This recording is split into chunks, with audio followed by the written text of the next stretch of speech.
Hey everyone, this is Teresa Hegel, Executive Editor of Special Projects and Sustainability at ASI. And this is Cassie Green, Content Director of Apparelist and Editor at Printing United Alliance. And you're listening to Branding Together, a new adventure into the converging worlds of print and promo. We're here to bring you an engaging monthly discussion that dissects just how closely each of these industries align. Whether you're a promotional products distributor, commercial printer, apparel decorator, or a little bit of everything, our topics and guests will bring the ultimate crossover conversation. When you're ready to bring your business to the next level, get lost in this month's episode, which is set to happen in 3, 2, 1.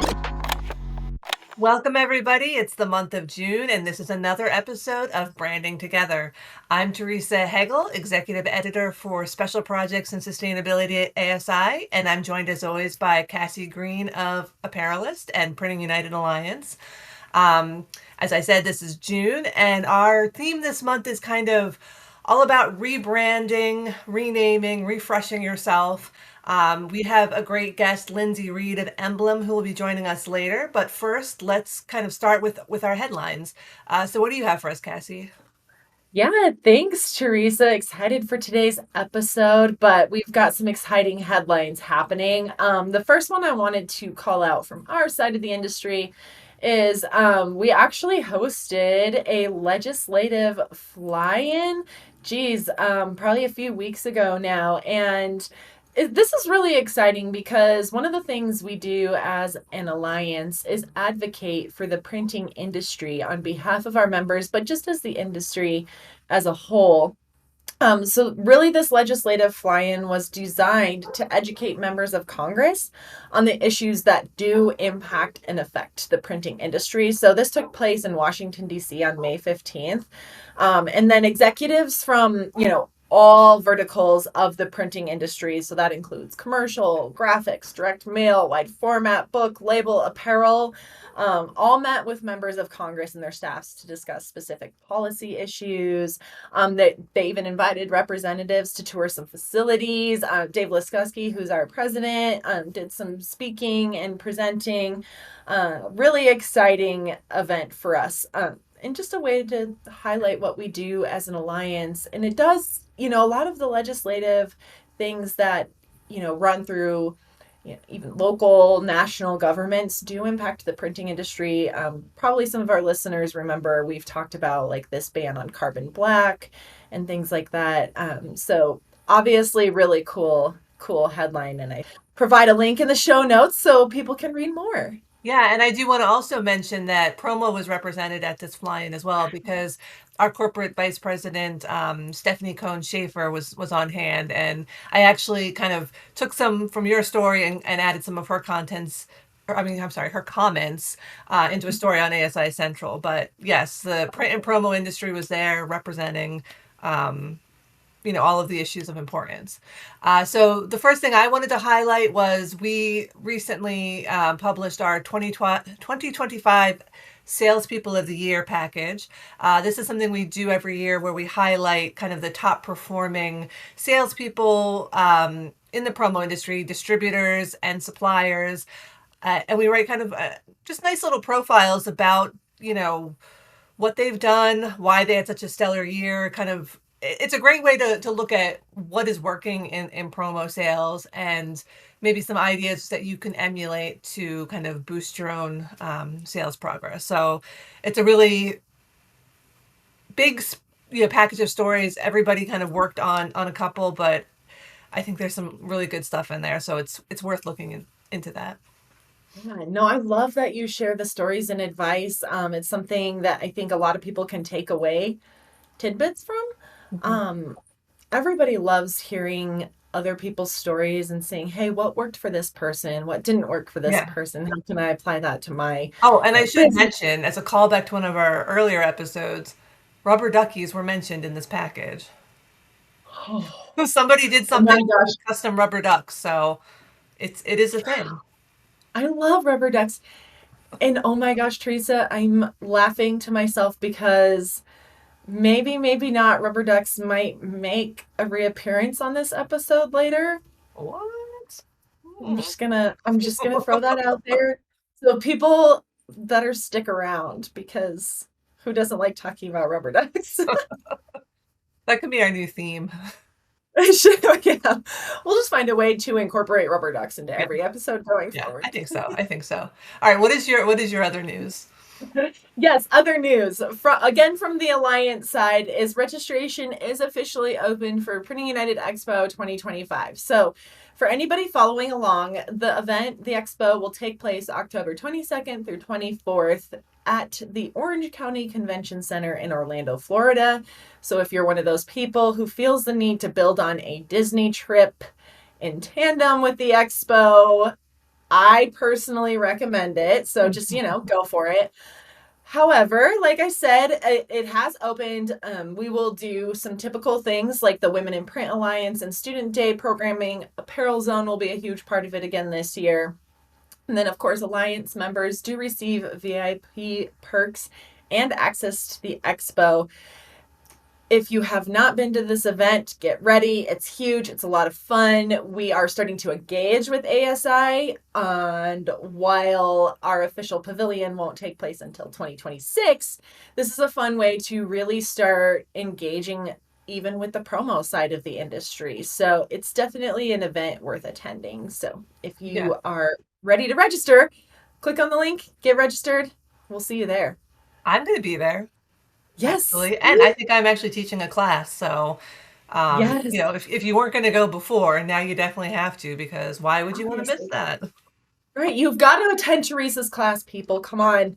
Let's go. I'll be very, very offended and sad and cry in my hotel room at night if nobody comes. That won't happen. Yes. Plenty of people are going to attend. I have no doubt in my mind you will have standing room only. Okay. So I have one more piece of news that I wanted to share before we get into the rest of the show. And it's also sales related. So we also, another thing that we published recently is our annual sales compensation survey, which is, filled with research. Um, Basically, I think that the thing that is most interesting about it this year is that in previous years, there's been a trend away from commission-based sales where people wanted actual salary instead of just like commission.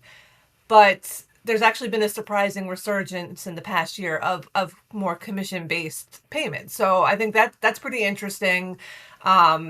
Another thing with like slow industry sales and kind of a reversal in the labor market, another thing that's happened is cutbacks in benefits and things like that. So there's a lot of good research and data in this package, and it's always, our designers always presented in a way that I think is very, visually appealing and easy to understand. So it's definitely worth checking that out.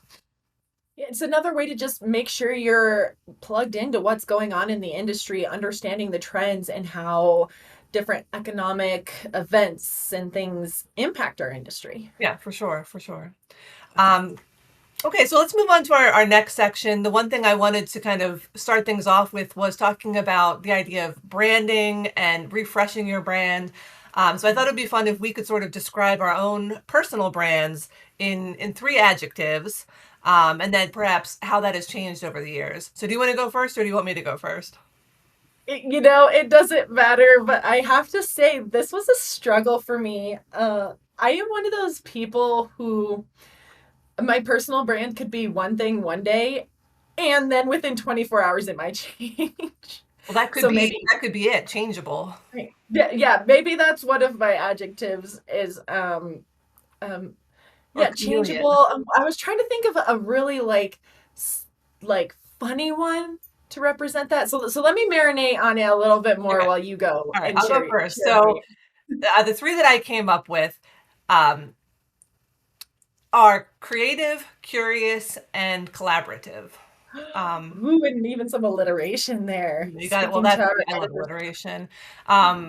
And I mean, I kind of agree with you too, though, that it's hard. It is hard to boil yourself down into three adjectives Right. because yeah, we change all the time on any given day, and then I overthink everything. So I'm like, well, I'm saying this about myself, but what if everyone else is like, that's not what she's like. She's totally not like that. You know what I mean? So I definitely I think this is an exercise that can be maybe humbling, but also just kind of it can be a bit of a struggle.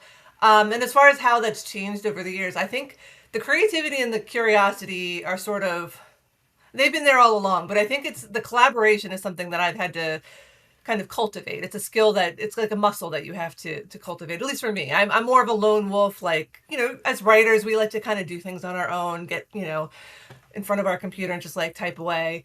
But there is a lot of value in collaborating, as we can see from this podcast in itself. Uh, Mhm. so so for me, embracing the collaboration, I think is something that I think I've been able to do, and I'm trying to do. So that's why I put it in there, because I think that that's an important trait to build. Yeah. For the record, I agree with all three of yours. Oh, good. So I You didn't have to feel definitely like an are very overthinking too creative. much. No, that's really insightful. That is something that the collaboration Mhm. part in particular speaks to me. So, as a fellow journalist, when I was coming into, my profession and really saying, hey, what do I want to do with my life? All that stuff. I am the same. I very much like to be behind the scenes. I like to create something that then gets pushed out and people engage with, but it's more about that beautiful magazine layout. It was more about that now, digital layout of a feature, a really cool article, and how are people engaging with the content. And it was less about my personal brand. And that is interesting because I find myself relating to that collaboration aspect, to where now we as journalists are more forward facing. We are Right. more in the light rather than being behind the scenes. And it's an equal mix, I feel like now, but that's a very interesting observation, an adjective to use, Yes. because I feel that to my soul. Then it is also interesting how we change Yeah. over the years, depending on what life is throwing at us, both personally and professionally. Our brand might change a little bit, it might change a lot a bit. Who really knows? But that's the beautiful thing about being a human, is we can change our personal brand Right. if we so Right. choose. Yeah, and I So, think I think that the thing that's things like compassion, empathy, and collaboration even, I've heard people describe it as being like muscles, and you have to kind of yes, work them out. So it's not like a natural necessarily a natural innate thing. I think we all have some innate like empathy, but sometimes it takes a little bit more work to kind of keep that in our kind of busy day to day. There's a lot going on. Um, so you do some of this you do have to kind of cultivate. You have to kind of decide what you want your adjectives to right, be and then work to make that your brand. right. I love that. I love it. Okay, so I didn't get a lot of time to think about the one adjective. Before we get into that one, we can go with my other two Okay. adjectives. So the first one I chose was colorful. Um, Anybody who knows me knows that my wardrobe contains a lot of neon and 90s garments. I have a pair of rainbow shoes. I I'm love just it. all about like color. This amazing world we live in is very colorful, and I think that I really just like colorful. I love pops of color and excitingness. And excitingness, is that a word? It can be And so now. that, We'll add okay, it. it is now. Yeah, we're making it a word. Teresa and Cassie TM stamp the word excitedness. So that was my first adjective. My second adjective was trustworthy. And I feel like that's kind of a personal brand and a professional brand that sort of spans who I am as Cassie Green and then who we are as apparelist. And okay, so the third one, maybe changeable is the word I'm just going to go with. Something that is Or maybe just you're adaptable. adaptable. Also, a really good adjective, really good descriptive word. I can't put my finger on it, and maybe that's why I am the way I am. I have always, embraced the ADD side of myself. I that it is part of who I am. It is what it is. It's fine. We've found a way to deal with it and cope with it and live with it. And maybe that's what it is.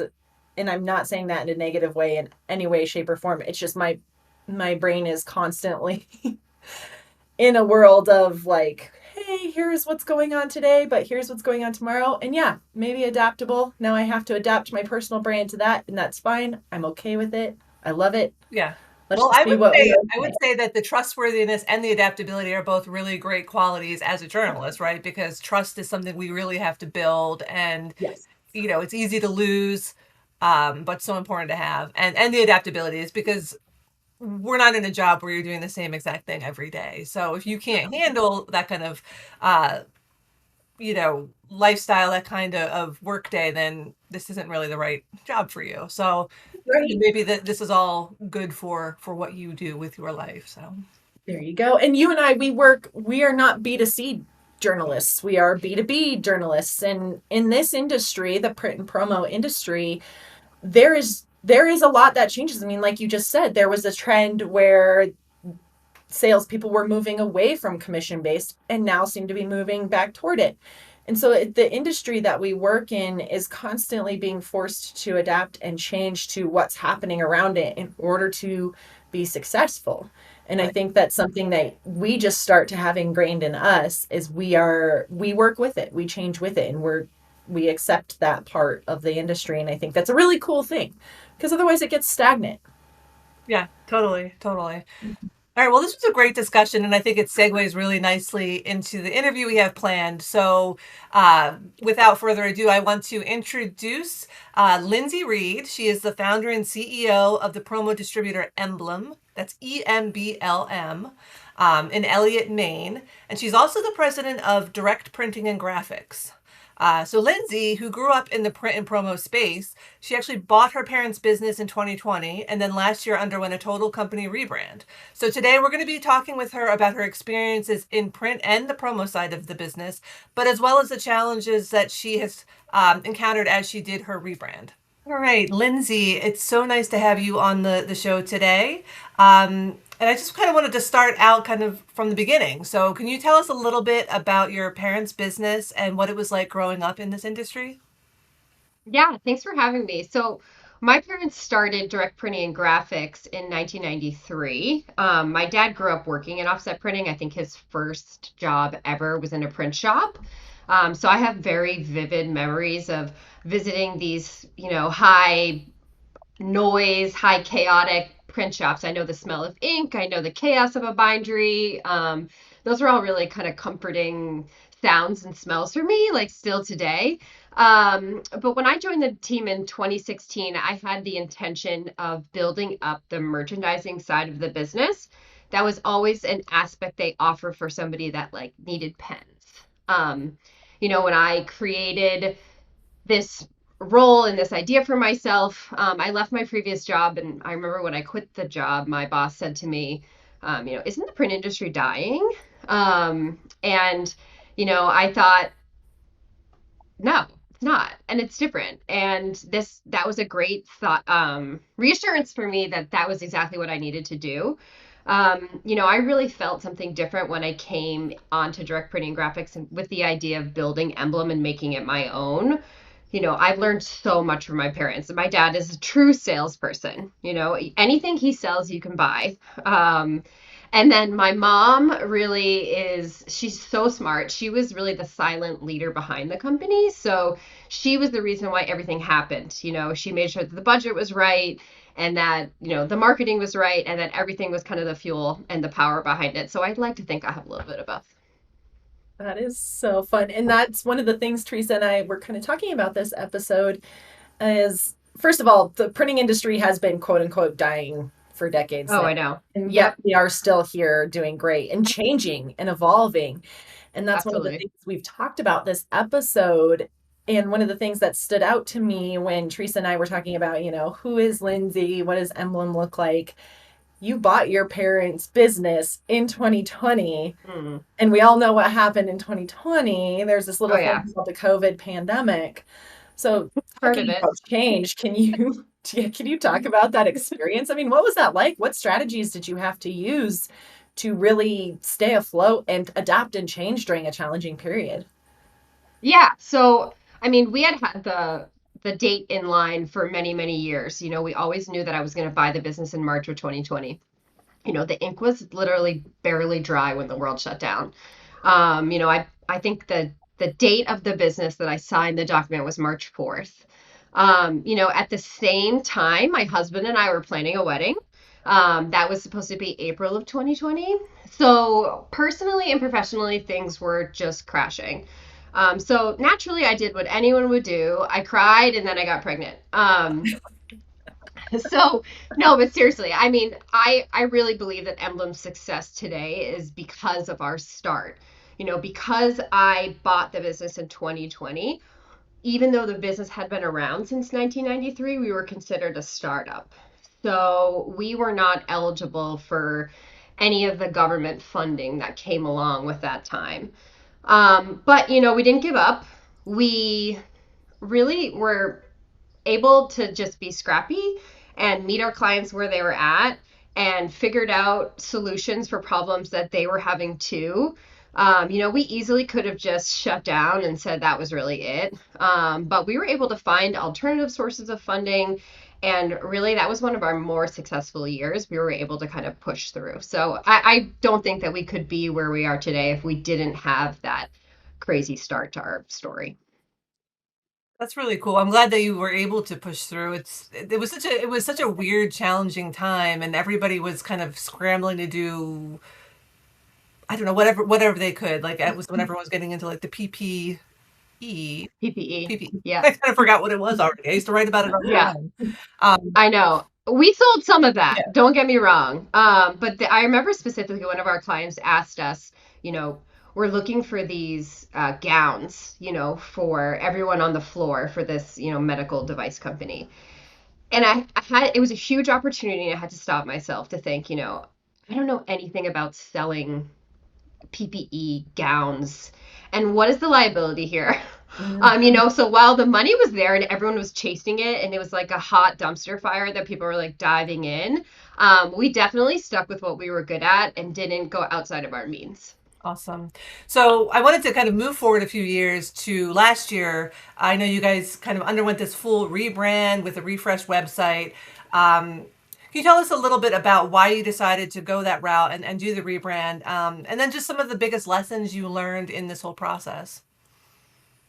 Yeah, I mean the rebrand of Emblem was huge for us. It was honestly a little overdue. Since we came up with the name of Emblem and the story of Emblem in really early 2020, we had changed so much and evolved so much as a company. The type of work that we were doing and the type of clients that we were working with, our brand really didn't reflect that. It felt a little dated, it was a little generic, and it just wasn't telling the right story anymore. So the new look, the new site, aligning everything in our messaging and our visual identity to be this new, more intentional, creative merch deliverer with strategy, as opposed to just somebody that takes your logo and puts it on things, was really purposeful for us. Since the rebrand, the messaging and the feedback has been huge, not just with new clients, but people that really know us too. Um, I I would say it was a labor of love. It's a lot of work. Um, there are a lot of things on a website that you don't realize and think about. There's two big takeaways that I have from the rebrand. One is work with the best people. Don't take it on yourself if it's not something that you are good at. We worked with some pretty amazing creatives, and then also our team internally have some amazing creatives on it. And then, we didn't do anything that we weren't comfortable with, but we did definitely push ourselves out of what we were doing before. And then the other thing is that just don't do it until it's perfect. It's never going to be perfect. We could have spent forever tweaking every little thing. But at some point you just have to launch it and test it and then refine it down the end. And I'm constantly in there, changing things and keeping it fresh. Yeah, really interesting to hear you talk about it as a labor of love because it sounds like there's also some personal branding for yourself tied into that as well, I'm sure. Big time. Yeah. Yeah. Yeah. It's direct printing and graphics is still around and exists, and it's a name that people know, and people know my family associated with it. Emblem is definitely my baby. And it's been fun to see it grow. Oh, I love that. So you can definitely hear the passion coming through. One of the things, Lindsey, we are very passionate about here is this idea of convergence and this, merging of the print and promo industries that we are seeing more and more these days. So you're someone who does run both a promo and print business. So can you tell us a little bit, what are the differences that you see between each side of that business or each side of your business? And then do you, because of that, approach that differently? Do you do different things in each one? Do you find yourself translating things across the board? What's that like? You know, this could be a controversial thought, but I actually really don't think they're that different. I think that there are more intersections between the two than people realize. We find our favorite projects that we work with our clients are people that do a little bit of everything, right? So it's a full kitted project that has a custom box and that has an insert, and then it has these really thoughtful promotional merchandising options in there. And then it has a fulfillment aspect and it tells a story. I think that people in our industry are really limiting themselves if they're just doing one. We try to be the solution to everyone's problems. And I think a lot of people's problems are in print or they're in merchandising. And if you can actually have the ability of doing both, I think that's the sweet spot. I think as far as challenges, I don't know if it's a challenge as much as I think that's an opportunity for both sides of these industries that the face of the industry is changing. As we talked about before, I grew up in this industry. Every person that I was introduced to when my dad brought me to these sales calls and these print shops were guys that looked like him, right? And I am seeing so much more on LinkedIn and so much more at conferences and at industry events that it's women that are filling this space. And their voices are getting louder and, they're not just on the distributor side, but also on the supplier side. I think that we need, and Cassie, maybe this is a call for you. We need more women decorators out there. I mean, I would die to have a women owned decorator shop and if there's one out there, if you're listening, hit me up, emblemMade.com. There's just something about a woman running a shop like that would change it for so many people. I might be able to help you there, Lindsey. I have a few in mind.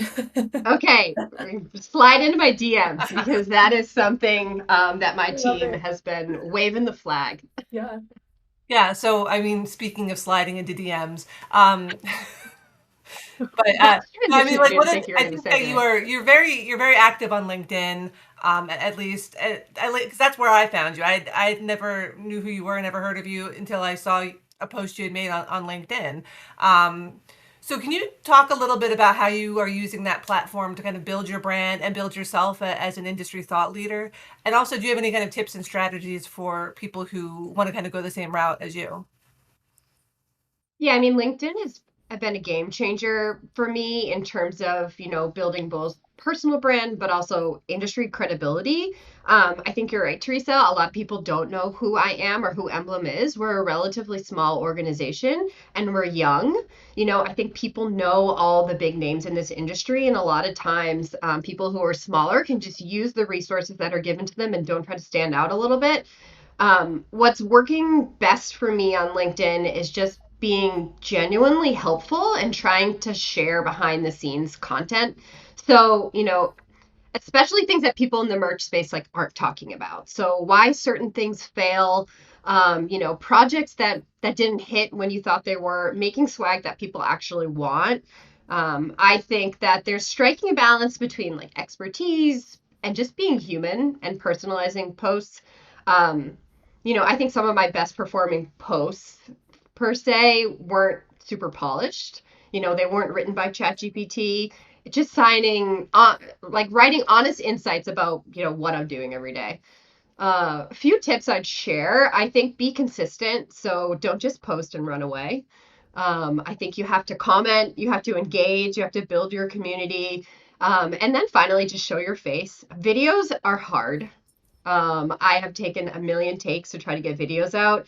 But again, kind of going back to the rebrand, it doesn't have to be perfect.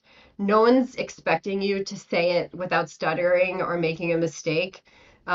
Just show your face and I know stand behind the content that you have. That's great. Love it. We do a video newsletter every week, and man, do I do a lot of takes.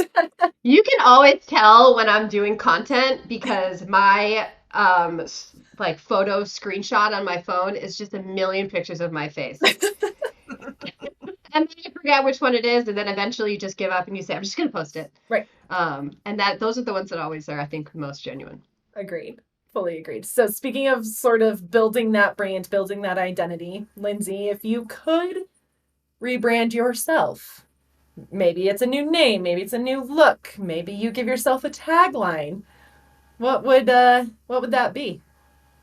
Yeah, I love this question. Of course, I always think about it in terms of merch, right?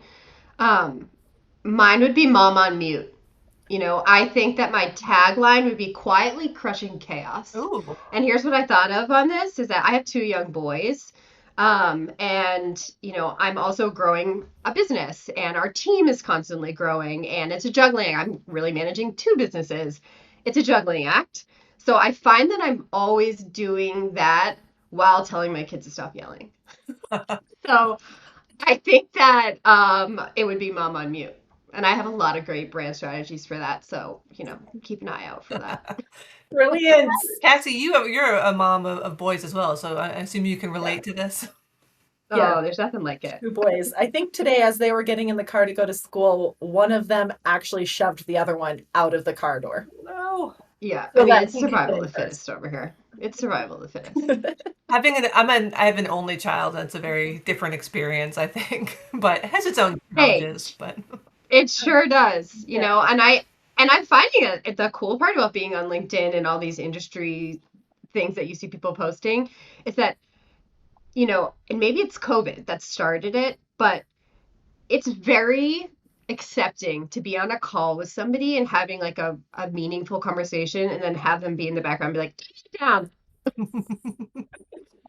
It's just great to have people be human again. And the industry's been through a lot, and I think it's getting better, and it's been fun to be a part of. We're really lucky to be where we're at, and I think my colleagues feel the same. yeah. So Yeah, I love that we can acknowledge our humanness now and that we are people that have families and other obligations and we can juggle it, and if we give ourselves that grace and let other people have these things happen, it's so much easier to juggle it and, quote unquote have it all.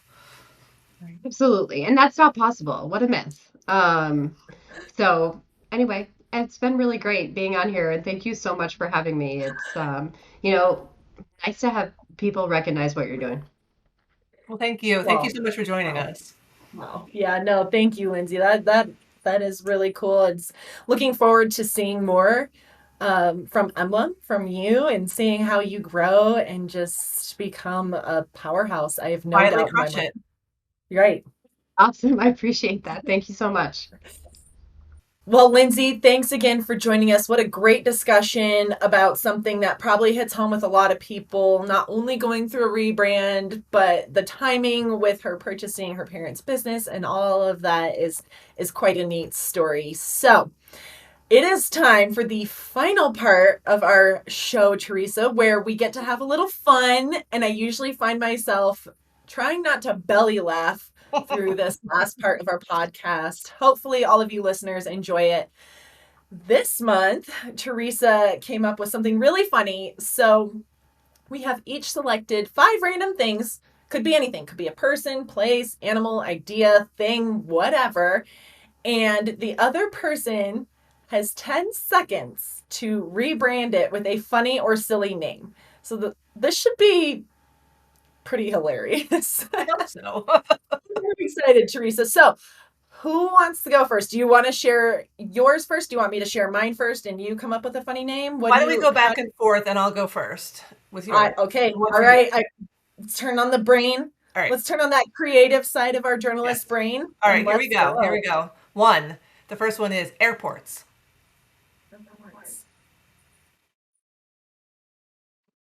Wild, wild west of flying. I was gonna say Because like we're soul sucking time wastes, but yeah, soul sucking. I was trying so hard to think of something positive because Where else are you gonna find somewhere that you can have a beer at 6 in the morning and also pay $30 for said beer? Well, there's the tagline. I love it. Oh man. Okay, my first one. This is inspired by my children. So, Okay, I'm ready. pancakes. Oh, circles of joy. Oh, yes. Oh, that's so beautiful. Circles of joy. Ah, Syrup we can delivery just stop there. system. Love it. All right, here's your next one. Okay, this one, I guess I didn't really go with anything really fun. So these are all like kind of painful things, but utility bills. Oh, we already used soul sucking, so I guess I can't use messengers of financial turmoil. Oh, I like that. It has some gravitas to it. Again, how do we make these not sound sort of sad? I don't know. It might be That impossible. was that was a good one though. I didn't even like think to go that direction. Okay. All right, next one for me. Okay. Hummingbirds. Oh, oversized insects. Okay, yeah, no, I can see that. They sound like insects when they're flying. Yeah, totally. Yeah, I mean, these are our first like quick answers. It doesn't mean they're good or right or you know have anything positive about them. We have 10 seconds, so you're gonna get what you get. All right, Right. here's the next one. Email. Oh, I can't get past it is the ping on my phone. So let's go with that. Ping on my phone. Ping on my phone. Can I, for the record, can I just say, as we are recording this episode, it is still morning time for me, so the brain has not yet gotten there. It makes it funnier though, I think. For me anyway. Oh man, so many people are going to be laughing at us by the end of this. This is great.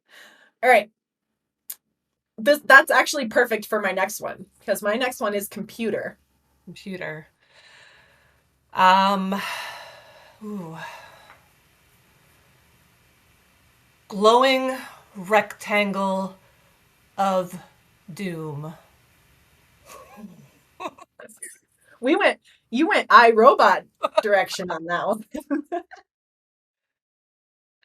Well, it feels like that at many days, but yes, it's not always doom, but come on. Sometimes it feels pretty dire to have to be stuck in front of this computer all day. It does. It does. Oh man. Okay, well at least we're laughing. Like you said, we're laughing. All right. Next one is broccoli. Oh, little bushes of goodness because I love I broccoli. actually love broccoli too, so I was curious to see if this was going to be a negative one for you or a positive. Oh yeah, I think that's probably a pretty polarizing Yeah. topic, broccoli. I think somebody I knew once used to refer to broccoli as nature's scrubbing bubbles, which I thought was pretty cool. Oh, dang it. That one's way better than mine. Let's He go with probably that thought one. of it after like more than 10 seconds though, so Right. Yeah, yeah, that person had the advantage. Also, now I feel like we should probably poll our listeners and be like broccoli, yay or nay. I like that idea. Put that poll in there. Love it. Okay, my next one is toddler, as in Okay, child. toddler. Okay. Um, tiny package of joy and destruction. Okay. I was wondering if that last part was going to be added on. I mean, it kind of has to be, but Right.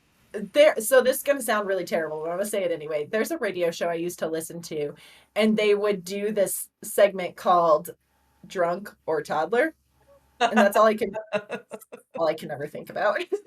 I mean, that's a pretty clever and apt Right. analogy. All right, so my last one for you is root canal.